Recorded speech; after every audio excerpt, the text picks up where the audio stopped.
जय हिंद प्यारे साथियों, कैसे हो आप सब। बिल्कुल मस्त होंगे। U Victor classes YouTube channel पर आप सभी का बहुत बहुत स्वागत है। यूट्यूब की थंबनेल देखकर आप समझ गए होंगे कि आज के इस वीडियो में हम कितने ज़्यादा महत्वपूर्ण टॉपिक पर डिस्कस करने वाले हैं। 3 बड़ी मिस्टेक जरफ नहीं होने देंगी अलर्ट। यहाँ पर मैं आज आपके साथ डिस्कस करने वाला हूँ 3 ऐसी बड़ी मिस्टेकों के बारे में। यदि आप उनको फॉलो करते हो तो आप चाहे कितनी भी मेहनत क्यों ना कर लो, आपका जरफ तो बहुत दूर की बात है, आपका नेट भी क्वालिफाई नहीं हो पाएगा। इन तीनों की तीनों मिस्टेकों के बारे में मैं आपको डिटेल से बताने वाला हूँ। ये वीडियो आपके लिए बहुत ज़्यादा महत्वपूर्ण होने वाला है। लगभग 10 से 15 मिनट के ये बीच का वीडियो होगा, लेकिन आपके लिए बहुत ज़्यादा महत्वपूर्ण होने वाला है। दिसंबर 2023 में जरफ क्वालिफाई करने के लिए आज आप जबरदस्त तरीके से मेहनत में लगे हुए होंगे, अपना मैक्सिमम दे रहे होंगे, दिन रात एक कर रहे होंगे। ध्यान रखना, केवल जबरदस्त तरीके से मेहनत करने से ही कोई एग्जाम पास नहीं होता। एग्जाम पास करने के लिए मेहनत करना तो सबसे ज्यादा जरूरी है, लेकिन उससे भी ज्यादा जरूरी है कि आप जो मेहनत कर रहे हो ना, वो आप किस डायरेक्शन में कर रहे हो। आप एक ऐसी डायरेक्शन में मेहनत कर रहे हो जहां पर सफलता हासिल करने के लिए आपको बहुत ज्यादा मेहनत की जरूरत हो, जहां पर आपको सफलता हासिल करने के लिए बहुत ज्यादा समय देने की जरूरत हो, जहां पर आपको सफलता हासिल करने के लिए एक लंबे समय की जरूरत हो, या फिर आप एक ऐसी शानदार वाली डायरेक्शन में मेहनत कर रहे हो जहां पर आप कम मेहनत करके कम समय में भी बहुत ही शानदार वाले मार्क्स के साथ बहुत ही अच्छी खासी सफलता हासिल कर सकते हो। तो यदि आप फिलहाल में इन 3 मिस्टेकों को कर रहे हो ना, तो हो सकता है कि आपको अपना जो जरफ क्वालिफाई करने का जो सपना है उसको पूरा करने में ज्यादा मेहनत करनी पड़ जाए, आपको एक लंबा समय लग जाए। तो यदि आप इन 3 मिस्टेकों को रिपीट कर रहे हो तो आज से इन तीनों की तीनों मिस्टेकों को रोक देना और इन तीनों मिस्टेकों को छोड़कर फिर जबरदस्त तरीके से मेहनत करना। आपकी सफलता किसी हाल में नहीं रुकने वाली। और ये जो मिस्टेक है ना, ये ऐसी मिस्टेक है जो कॉमनली मोस्टली हर एक लोग करते हैं, और वो केवल इसी साइकोलॉजी की वजह से कर लेते हैं कि यार हमारी तैयारी बहुत अच्छी होगी, हमारा बहुत अच्छा स्कोर होगा। जब हम किसी भी एग्जाम की तैयारी की शुरुआत करते हैं लगभग 6 या 7 महीने से पहले से, तो जब हम 6-7 महीने पहले से तैयारी की शुरुआत करते हैं तो हमारा सबसे मेन टारगेट होता है कि हमें सबसे पहले डिटेल से डेस्क्रिप्टिव टाइप से हमें कंप्लीट सिलेबस को करना है। लेकिन अब एग्जाम का केवल 50 दिन का समय बचा हुआ है, तो अब आप क्या सोच रहे होंगे कि हम कैसे ना कैसे करके कम समय में कंप्लीट सिलेबस को कवर कर लें, साथ ही साथ हम क्वेश्चनों की प्रैक्टिस करें। क्वेश्चनों की प्रैक्टिस करने के लिए आप क्या करते होंगे, यूट्यूब पर वीडियो देखते होंगे। आपकी एक सबसे बड़ी मिस्टेक यही है कि आप प्रीवियस ईयर क्वेश्चनों की प्रैक्टिस के लिए भी आप क्या कर रहे हो, यूट्यूब पर वीडियो देख रहे हो। मेरे अकॉर्डिंग, मेरे खुद के एक्सपीरियंस के बेस पर ये समझो आप एक सबसे बड़ी गलती कर रहे हो। मेरा ज्योग्राफी से लगातार 3 बार जेआरएफ क्वालिफाई है। पिछले 3 साल से मैं इसी प्लेटफॉर्म पर नेट के फर्स्ट पेपर और ज्योग्राफी की तैयारी करवा रहा हूं। तो ये जो मेरा खुद का एक्सपीरियंस है, इसके बेस पर मैं बता रहा हूं कि यदि आप प्रीवियस ईयर क्वेश्चनों को सोल्व करने के लिए आप वीडियो देख रहे हो ना, तो आप एक सबसे बड़ी गलती कर रहे हो। अब ये सबसे बड़ी गलती क्यों है, ये मैं आपको बताता हूं। देखो, आप प्रीवियस ईयर क्वेश्चनों के लिए यूट्यूब पर वीडियो देखते हो। यूट्यूब पर जो टीचर पढ़ाता है वो उन क्वेश्चनों को अपने खुद के अकॉर्डिंग सोल्व करवाता है।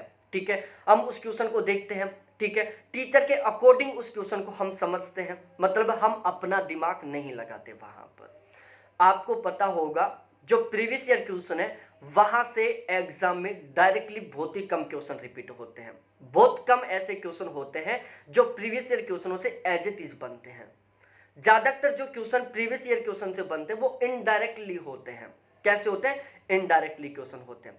तो यदि कोई क्वेश्चन डायरेक्टली रिपीट हो रहा है तो उसको तो आप डायरेक्टली याद करोगे तो भी आप ठीक कर दोगे।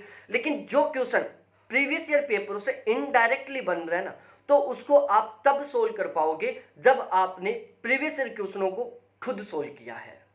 अब मैं आपको सजेस्ट करता हूं कि यदि आप प्रीवियस ईयर क्वेश्चनों को सोल्व करने के लिए किसी टीचर का वीडियो देख रहे हो तो मेरे अनुसार ये आप सबसे बड़ी गलती कर रहे हो। तो आप क्या करो, प्रीवियस ईयर क्वेश्चनों के लिए कोई भी किताब खरीदो। फिलहाल में 2 किताब अवेलेबल है मार्केट में, या तो यूथ की है, दूसरा यू विक्टर ज्योग्राफी की है। दोनों किताबों का लिंक मैं इसी वीडियो के डिस्क्रिप्शन में दे दूंगा। आपने जून 2023 वाले पेपर की प्रीवियस ईयर पेपर की बुक नहीं खरीदी तो आप वहां से खरीद लेना। ठीक है। यूथ वाली बुक है जो किस तरीके से पेपर वाइज है, और जो यू विक्टर वाली बुक है वो यूनिट वाइज तरीके से है। उस बुक में जून 2023 के जो 18 पेपर हैं उनको यूनिट वाइज तरीके से विद डिटेल डिस्क्रिप्शन के साथ शामिल किया गया है। तो यदि मैं इन दोनों बुकों में कंपेयर करके बताऊं तो आपको यूथ के बजाय जो यू विक्टर वाली किताब है उसको खरीदना चाहिए। प्राइस में लगभग 50 रुपए का अंतर है। यू विक्टर वाली जो बुक है वो 50 रुपए महंगी है, लेकिन आपके लिए बहुत अच्छी रहेगी क्योंकि उसमें प्रीवियस ईयर पेपरों को यूनिट वाइज तरीके से शामिल किया गया है। प्रत्येक क्वेश्चन का बहुत ही डिटेल से डिस्क्रिप्शन दिया गया है। मतलब प्रत्येक क्वेश्चन का इतना डिस्क्रिप्शन है कि वो जो क्वेश्चन है ना वो उस डिस्क्रिप्शन के साथ बिल्कुल 100% कंप्लीट हो जाएगा। तो यदि उस क्वेश्चन से रिलेटेड कोई भी डायरेक्टली इनडायरेक्टली क्वेश्चन बनता है तो उसको आप 100% ठीक कर दोगे। इतना डिटेल डिस्क्रिप्शन दिया हुआ है। तो अब आपको क्या करना है, प्रीवियस ईयर क्वेश्चनों को तैयार करने के लिए किसी टीचर का वीडियो नहीं देखना, बल्कि आपको खुद को बुक पढ़नी है। आप जब खुद बुक पढ़ के प्रीवियस ईयर क्वेश्चनों को सोल्व करोगे तो उसके आपको बहुत सारे एक्स्ट्रा बेनिफिट मिलेंगे। सबसे पहला बेनिफिट तो यह मिलेगा कि आपको प्रैक्टिस करने का मौका मिलेगा। सबसे पहले आप पेपर उठाओ, कंप्लीट पेपर को 1 घंटे का टाइम लो और उसमें सोल्व करो कि आपने 1 घंटे के टाइम में कितने क्वेश्चनों को सोल्व किया और आपके कितने क्वेश्चन ठीक किए। तो सबसे पहले तो आपको एक बहुत ही शानदार वाला मॉडल पेपर सोल्व करने का मौका मिल गया। उसके बाद में आप क्या करो, उन सभी क्वेश्चनों को पढ़ो, ठीक है, उनको खुद समझने की कोशिश करो। मैं फिर से रिपीट कर रहा हूं, previous year question directly repeat नहीं होते।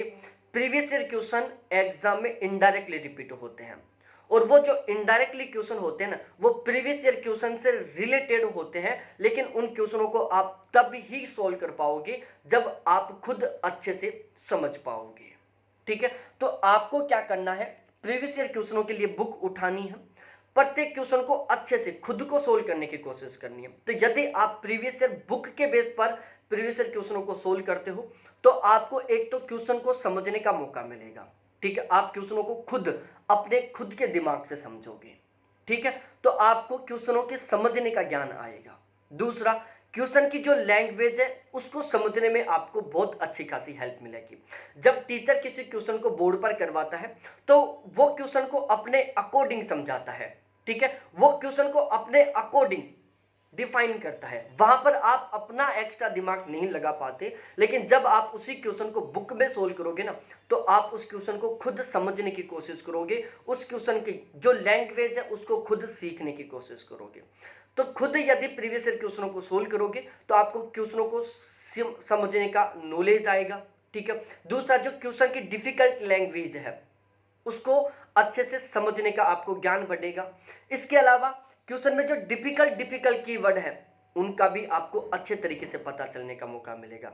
टीचर डिफिकल्ट कीवर्डों का अर्थ तो बता देगा, लेकिन वो सभी कीवर्डों का अर्थ नहीं बताएगा। तो आपको खुद को उन कीवर्डों का अर्थ निकालने का पता चलेगा यदि आप खुद प्रीवियस ईयर पेपरों के बेस पर बुक के बेस पर प्रीवियस क्वेश्चनों को तैयार करते हो। तो इसके अलावा आपको आंसर देने का एक तरीका पता चलेगा। यह भी एक बहुत बड़ा रोल निभाता है पेपर में अच्छा स्कोर करने में। आपको क्वेश्चन का आंसर देने का तरीका भी पता होना चाहिए, ठीक है, और यह तरीका आपको तब ही पता चल पाएगा जब आप खुद प्रीवियस ईयर क्वेश्चनों को बुक के बेस पर तैयार करोगे। इसके अलावा आपकी क्वेश्चन पढ़ने की जो स्पीड है वो बढ़ेगी।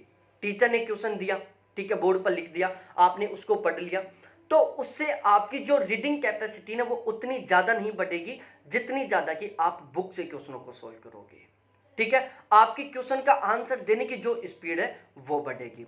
तो ओवरऑल यदि मैं मोटे मोटे काउंट करूं ना तो ये टोटल 6 ऐसे फायदे हैं जो आपको केवल और केवल तभी अच्छे तरीके से मिल पाएंगे जब आप प्रीवियस ईयर क्वेश्चनों को बुक से सोल्व करोगे, जब आप इनको वीडियो से सोल्व नहीं करोगे, ठीक है। अब इसके अलावा आप जब वीडियो देखते हो प्रीवियस ईयर क्वेश्चनों के लिए तो 1 घंटे के वीडियो में आप ज्यादा से ज्यादा 10 से 15 क्वेश्चन सोल्व कर पाओगे, क्योंकि टीचर क्या करता है, पहले तो क्वेश्चन को खुद पढ़ता है, फिर आपको टाइम देता है कि आप इस क्वेश्चन का आंसर दो, फिर वो उस क्वेश्चन को समझाता है, सभी के चैट का इंतजार करता है। तो लगभग आप 1 घंटे में मात्र 10 से 15 क्वेश्चन सोल्व कर पाओगे।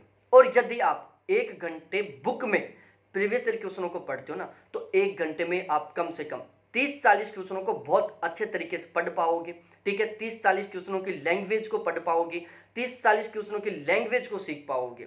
क्वेश्चन क्या चाहता है ये भी आप केवल तब ही सीख पाओगे जब आप बुक से प्रीवियस ईयर क्वेश्चनों को तैयार करोगे। इसके अलावा जब आप बुक से प्रीवियस ईयर क्वेश्चनों को तैयार कर रहे हो तो आपको वहां पर अंडरलाइन करने का मौका मिलेगा। ठीक है, जो आपको इंपॉर्टेंट लग रहा है आप उसको अंडरलाइन कर सकते हो ताकि आप उसका दोबारा से रिवीजन कर सको। यदि आप बुक से प्रीवियस ईयर क्वेश्चनों को पढ़ते हो तो आपको रिवीजन करने में बहुत अच्छी खासी हेल्प मिलेगी।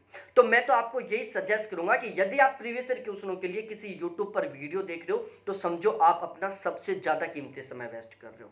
आपको ऐसा तो लग रहा होगा फिलहाल में कि यार हम प्रीवियस क्वेश्चनों को देखो कितने क्वेश्चनों को सोल्व कर लिया यूट्यूब पर वीडियो देख कर, लेकिन ध्यान रखना जितना आप अपना दिमाग बुक से क्वेश्चनों को सोल्व करने में लगा पाते हो ना उतना दिमाग आप वहां पर नहीं लगा पाओगे। और यहां पर जो ज्यादातर क्वेश्चन है ना वो अंडरस्टैंडिंग टाइप के आते हैं जहां पर आपको खुद का अपना दिमाग लगाने की जरूरत है। तो मैं आपको यही सजेस्ट करूंगा कि प्रीवियस ईयर क्वेश्चनों को आप बुक से सोल्व करो, ना कि किसी यूट्यूब वीडियो से। उसके अलावा दूसरी सबसे बड़ी गलती क्या करते हैं, बहुत सारे टीचरों ने मैराथन अपलोड कर रखी है, जैसे फर्स्ट पेपर की 10 घंटे की एक मैराथन अपलोड कर दी। इस दुनिया में कोई भी ऐसा टीचर नहीं है जो एग्जाम से पहले बता दे कि ये पेपर में आएगा। ठीक है, कोई भी टीचर नहीं है, केवल सब अनुमान लगा सकते हैं। ठीक है, दूसरा भाई कोई भी ऐसा टीचर नहीं है जो 200 घंटे के कंटेंट को मात्र 10 घंटे में कंप्लीट करवा देगा, कोई ऐसा टीचर नहीं है। तो मैं आपको सजेस्ट करूंगा कि अब भी मैराथन देखने का टाइम नहीं है, अब भी आपके पास इतना सफिशिएंट टाइम बचा हुआ है कि आप उसे डिटेल से पढ़ सकते हो। मैराथन तो तब काम आती है जब आपने उस टॉपिक को कंप्लीट कर लिया और आप उस टॉपिक का बिल्कुल क्विकली तरीके से रिवीजन करना चाहते हो, आप उस टॉपिक से रिलेटेड कुछ नया पढ़ना चाहते हो। तो अब भी आप मैराथन मत देखो, जब एग्जाम के 5-7 दिन बचे ना तब आप मैराथन देखो। और मैं तो सजेस्ट करूंगा कि मैराथन देखो ही मत, मैराथन देख रहे हो इसके बजाय आप खुद डिटेल से पढ़ो। ठीक है, हो सकता है कि मैराथन में टीचर केवल उन्हीं टॉपिकों को शामिल करे जो आपको आते हैं, तो आपको ऐसा लगेगा कि मेरी तैयारी बहुत शानदार है। हो सकता है कि मैराथन में टीचर उन टॉपिकों को शामिल कर ले जिनको आपने नहीं पढ़ा था, आप डिमोटिवेट हो जाओगे। तो मैराथन मैं तो सजेस्ट नहीं करूंगा कि आपको मैराथन देखनी चाहिए, मैराथन की बजाय आप डिटेल से पढ़ो, क्योंकि कोई ऐसा टीचर नहीं है जो 15 घंटे के कंटेंट को 2 घंटे में कन्वर्ट करे। और यदि वो 15 घंटे के कंटेंट को 2 घंटे में पढ़ा रहा है ना, तो आप खुद सोच सकते हो कि वो कितना शॉर्ट तरीके से पढ़ा रहा होगा, वो कितनी महत्वपूर्ण चीजों को छोड़ रहा होगा। तो मैं तो आपको ये सजेस्ट करूंगा कि आप खुद पढ़ो। मैराथन देखना ही चाहते हो तो आप सबसे लास्ट में देखना, जब आपको लगे कि ये टॉपिक हमारा 100% तरीके से तैयार हो गया, अब यदि इससे रिलेटेड कुछ नया हो तो वो हम पढ़ लें, तो फिर आप मैराथन को देखो। और यदि आपने अभी तक डिटेल से तैयारी नहीं की तो अभी आप मैराथन मत देखो। कई बार क्या होता है, जैसे हमने टीचिंग एप्टीट्यूड की 1-3 घंटे के मैराथन देख ली, ठीक है, उसको हमने 3 बार देख लिया, 9 घंटे टाइम वेस्ट कर दिया, हमारी फीलिंग आ गई कि यार टीचिंग एप्टीट्यूड तो हमारा कंप्लीट हो गया। पेपर देने के लिए बैठते हैं, पता चलता है कि हमारे पढ़े हुए में से केवल एक क्वेश्चन मिला है। भाई 15 घंटे का कम से कम कंटेंट है, उसको किसी टीचर ने 3 घंटे में कंप्लीट करवाया है, तो जरूरी थोड़ी ना है कि वो पेपर केवल उन 3 घंटे में से बने। बाकी का जो कंटेंट रह गया लगभग 12 घंटे का, वहां से तो क्वेश्चन बन सकता है ना। और हमारी फीलिंग क्या है कि तो हमने टीचिंग एप्टीट्यूड को अच्छे से पढ़ लिया। तो मैराथन सबसे लास्ट का सीन होता है, सबसे पहले आप डिटेल से पढ़ो। ठीक है, तो यदि आपने डिटेल से पढ़ लिया है, आपको लगता है कि मेरी बहुत अच्छे से तैयारी हो गई, तो आप मैराथन देख सकते हो। और यदि आपको लगता है कि हमने डिटेल से नहीं पढ़ा, तो आप मैराथन को जितना टाइम दे रहे हैं इतने टाइम में आप डिटेल से पढ़ने की कोशिश करो। ठीक है, इसके अलावा मैं तीसरी सबसे बड़ी बात बता रहा हूं, बहुत सारे लोग क्या करते हैं, ऐसे सोचते हैं कि सबसे पहले हम टीचिंग एप्टीट्यूड को पढ़ लेते हैं, फिर आईसीटी को पढ़ ले, मतलब मिक्स करके पढ़ते हैं। देखो पढ़ने का एक तरीका है, वो मैं आपको बताता हूँ। देखो कंप्लीट सिलेबस में जो 10 यूनिट हैं उनको हमने 3 सेशन में डिवाइड किया, एक रीजनिंग है, एक मैथ है, एक डीआई है, एक आरसी है। ये 4 पॉइंट हैं, ये 4 टॉपिक हैं जो किस तरीके के प्रैक्टिस टाइप के हैं। इनकी आपको रेगुलर प्रैक्टिस करनी है, इनकी आप जितनी ज़्यादा प्रैक्टिस करोगे यहाँ से क्वेश्चन ठीक होने का चांस भी उतना ही ज़्यादा होगा। इनकी आप जितनी ज़्यादा प्रैक्टिस करोगे ये क्वेश्चन उतना ही कम टाइम लेंगे आपको। ठीक है, तो यदि आप इनकी सही ढंग से प्रैक्टिस कर लेते हो, सही तरीके के क्वेश्चनों की प्रैक्टिस कर लेते हो, आप इनकी सही लेवल के क्वेश्चनों की प्रैक्टिस कर लेते हो, तो इसका सबसे बड़ा बेनिफिट ये मिलेगा कि आपका स्कोर भी इंक्रीज होगा और आपका टाइम भी बच जाएगा। तो एक तो ये ध्यान रखना, आप आज से फिक्स कर लो कि रेगुलर कम से कम 30 मिनट मेरे को रीजनिंग, मैथ, डीआई और आरसी को देना है, कम से कम 30 मिनट। ठीक है, आपको लगता है कि मेरे ज़्यादा कमज़ोर हैं तो उनको 40 मिनट 50 मिनट का भी टाइम दे सकते हो, क्योंकि ध्यान रखना यहाँ से लगभग कितने क्वेश्चन आएंगे, 5 यहाँ से आएंगे, 5 यहाँ से आएंगे, 5 यहाँ से आएंगे, 15 क्वेश्चन आएंगे यहाँ से। और ये एक ऐसा पोर्शन है जहां पर 15 के 15 क्वेश्चन आप ठीक कर सकते हो, 15 के 15 क्वेश्चन ठीक कर सकते हो। तो इनकी आपको रेगुलर प्रैक्टिस करनी है, रेगुलर, ठीक है। इसके अलावा ये वाला पोर्शन है logical reasoning, research aptitude, teaching aptitude और कम्युनिकेशन का। ये 4 ऐसी यूनिट है जो अंडरस्टैंडिंग टाइप की हैं, ठीक है, इनको समझने की जरूरत है।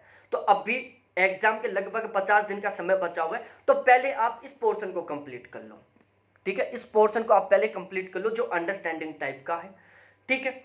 उसके बाद में जब ये पोर्शन कंप्लीट हो जाए आपका अंडरस्टैंडिंग टाइप वाला, उसके बाद आप इस वाले पोर्शन को तैयार करो। कौन कौन से को, आईसीटी को, ईवीएस को, हायर एजुकेशन को, जो रटने का है। क्योंकि यदि आप इस वाले पोर्शन को आज ही पढ़ लोगे ना तो रटने वाले इसको आप भूलोगे भी, तो इसका बार बार रिवीजन करना पड़ेगा आपको। तो मैं सजेस्ट करूंगा सबसे पहले आपको ये वाला पोर्शन कंप्लीट करना है जो अंडरस्टैंडिंग टाइप का है। जब ये पोर्शन कंप्लीट हो जाए उसके बाद आपको आईसीटी, ईवीएस और हायर एजुकेशन पढ़ रहे हैं जो रटने वाला है। और ये जो प्रैक्टिस वाला पोर्शन है ना, इसको आपको बिल्कुल रेगुलर साथ लेकर चलना है।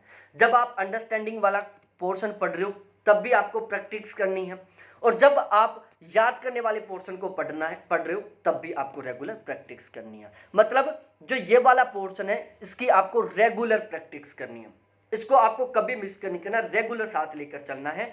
सबसे पहले आपको इसको कंप्लीट करना है, तो ये दोनों आपको रेगुलर साथ रखना है। जब आपका ये वाला कंप्लीट हो जाए तो फिर आपको ये तैयार करना है, तो ये वाला दोनों आपको साथ लेकर चलना है, ठीक है। तो ये इस तरीके से कुछ महत्वपूर्ण जानकारी थी जो आपके मेहनत को थोड़ा कम कर सकती हैं, आपकी जो तैयारी है उसको एक स्मार्ट वे दे सकती हैं।